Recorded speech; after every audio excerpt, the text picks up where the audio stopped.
Hello everybody! So today's video is an exciting one because I'm sharing my new bullet journal setup for the rest of 2019 with you. So I do this thing where I start a new notebook every 6 months rather than every year, simply because most notebooks I want to use don't have enough pages for me to be used for the whole year. So I figured that this is the second best option, and it also allows me to update my yearly setup pages and also really forces me to take a look at the stuff I've promised for myself in the beginning of this year. So my previous notebook is from Dingbatz, and while I liked many things about this, I also had some struggles, which is why I decided to try out a new brand this time. So this is my new beautiful notebook. It's by Archer&Olive. I hope I'm saying that right. And this is in the color Night Sky. My first impressions of this have been very positive. The paper is super crispy white, and also the paper is very thick. It has 160 GSM paper. I really like the overall look and feel of this notebook, and I will of course do a review of this later this year when I've had more experiences using it. So for now, I'm just gonna open this up and start to set up this new bullet journal. So I'm gonna start this journal from the first page with the same words I chose for this year, which were follow your own star. This is kind of my quote for this year, so of course I'm keeping it the same. Last time I just wrote them down, but ever since my April theme this year, which was the celestial night sky theme, I've wanted to paint a night sky background for this quote because I thought it would be so fitting. So that's exactly what I'm doing this time. And this is actually the only decoration piece I'm gonna do in this video. The rest is very much focused on the actual content of the pages and how I'm gonna find the most effective use out of my bullet journal. So now I'm quickly walking you through how I painted this background. If you're not interested in this watercolor tutorial, then I will add a timestamp to the screen where the actual setup starts. So I started by first coating my whole paper with water without any additional color to make the blending in the beginning a bit easier. Then I started to work with the colors. I'm using a lot of my Prussian blue paint here, and I'm mixing some black to it to make the color really neutral and almost grayish looking. In some point I also mixed in some of my blue lake paint, which is the lighter blue you're seeing here. I will list and link all the colors and tools I'm using in this video to the description bar as always. As you can see, I'm not doing anything special here. I'm just adding more color little by little. I know it looks super streaky in the beginning, so if you're trying this at home, don't be discouraged by that. I'm also still pretty new with watercolors, so there must be some trick to get rid of the streakiness, but I think that just letting the layers dry between and then adding more colors little by little creates good enough result in the end, at least in my standards. I'm trying to leave some areas in the center a bit lighter, so there will be some color variation in the finished painting. So I'm tapping some water and color off here just with a normal kitchen paper.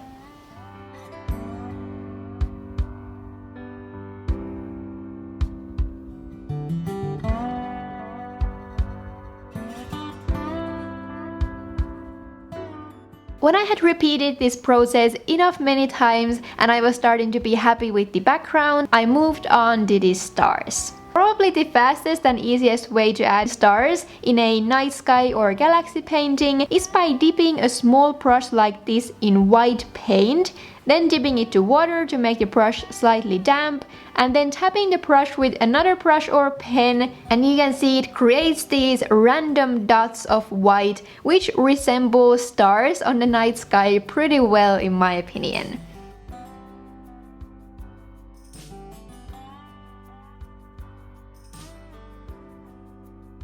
Then I added some final stars by hand with my white Uniposca marker, and after that I just cut the finished drawing in this kind of diamond shape and then eventually glued it to my first journal page with this glue roller thing that I bought from my local book and stationery store. Now all we have left is writing the actual quote, and I'm using the same white pen to do it.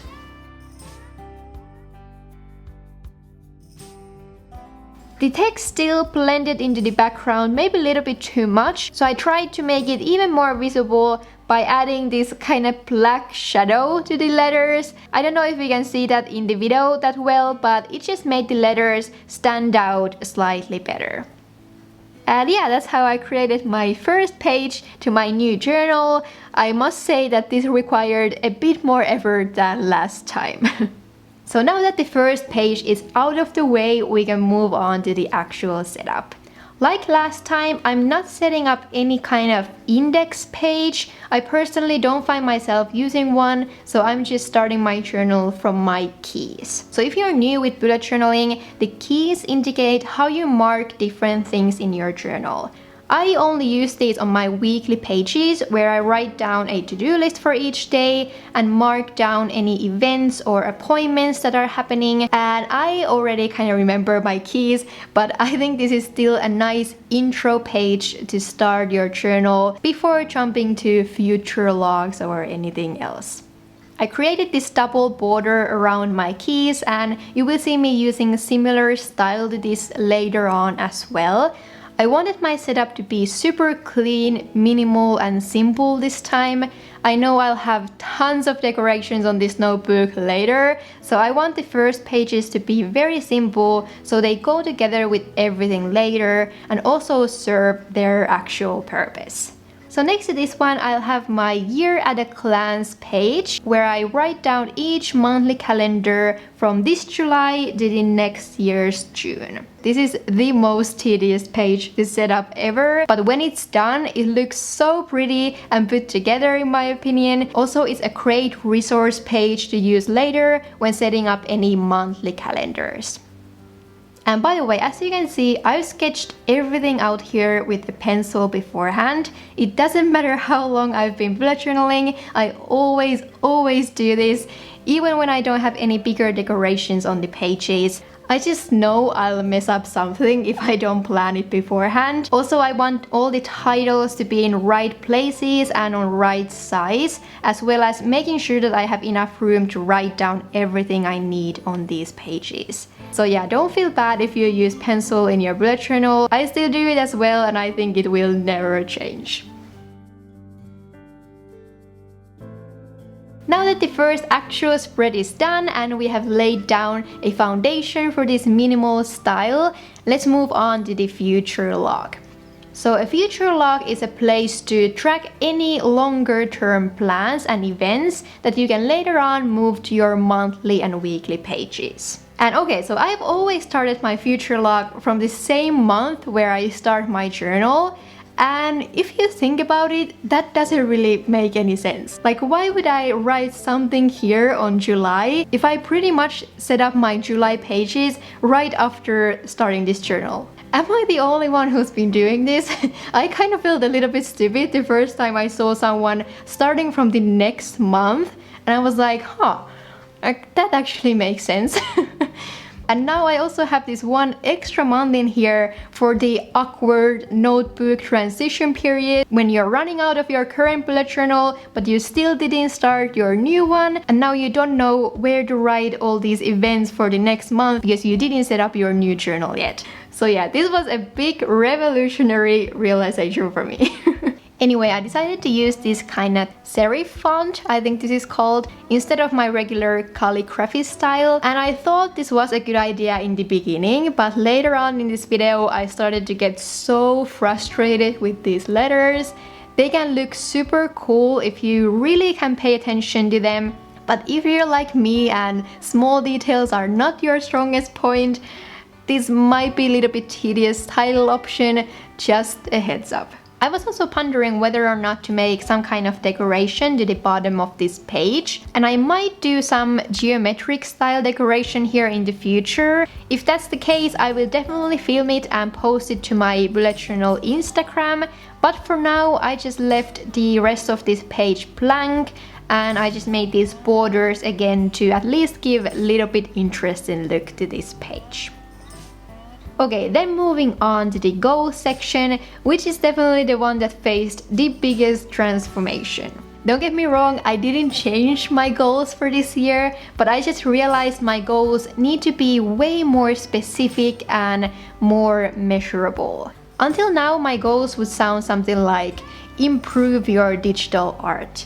And it didn't really give me any measurable actions to take, and then in which point I've completed this goal. It was a little bit unclear. So for example, now I changed that to finish at least 2 digital drawings. This is much more specific. I know exactly what I need to do to reach this goal, and then I can move on to something else. Also, I divided all my goals to 2 categories. The first one is my journal away stuff, so all my goals and improvements that are related to this channel and all the new stuff I've planned for the future. So the idea is that I have this one bigger goal and this level system here, so whenever I finish one small action, my level goes up. These actions can also be taken in any order. I know I didn't write anything down here because things like these are a little bit personal, but I hope you can understand what I mean here. My other category is skills, and it has 5 different actions I want to take this year. So yeah, I feel like updating my goals a bit made me much more motivated about them again, and I really encourage you to try something similar. Even if you don't start a new journal, I think it might be a really good idea to revisit your yearly goals in this point of the year, because you still have plenty of time to complete something or even start something entirely new. There's plenty of 2019 left, at least that's what I'm trying to tell myself. Okay, then the next page is for my Japanese studying goals. This page will stay exactly the same as it was last time. So I'm studying Japanese on my own, and I'm gonna take the International Japanese Proficiency Test in the next December. So I'm listing all the textbooks I'm supposed to have studied until then. And I'm also doing this level system here to track my progress. You could use a similar idea for any language or skill you're trying to learn, or even for a project. It doesn't have to be Japanese, that's just my personal thing here. To the bottom of this page, I will write down a list of my Japanese TV series or dramas and animes I want to watch to improve my listening skills. So yeah, that was pretty heavy goal spread that I hope will be more helpful for me this time.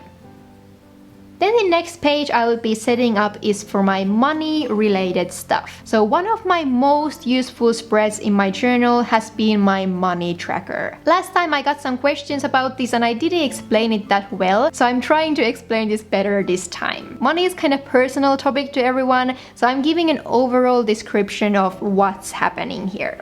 So basically I just set up this table for the whole year, and I'm just gonna copy the beginning half from my last journal. Here I keep track on how much money I have, how much money I make, I owe, and hopefully save.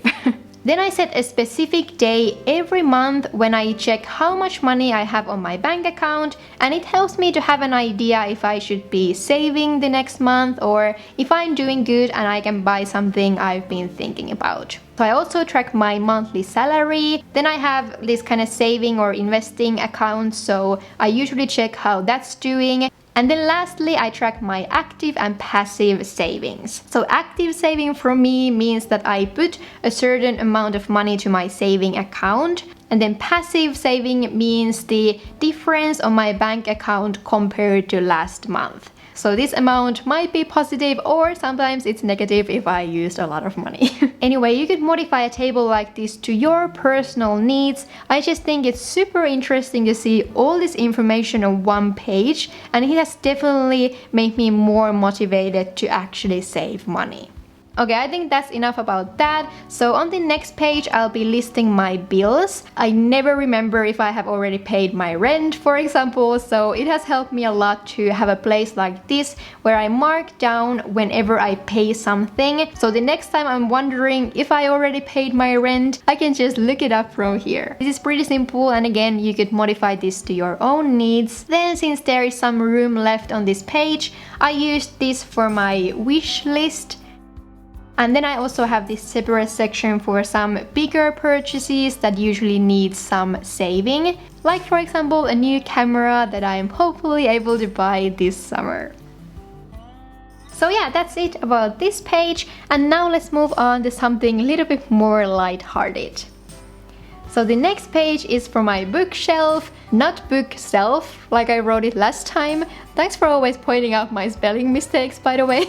So my goal this year was to read 7 books, and I read both fiction and non-fiction.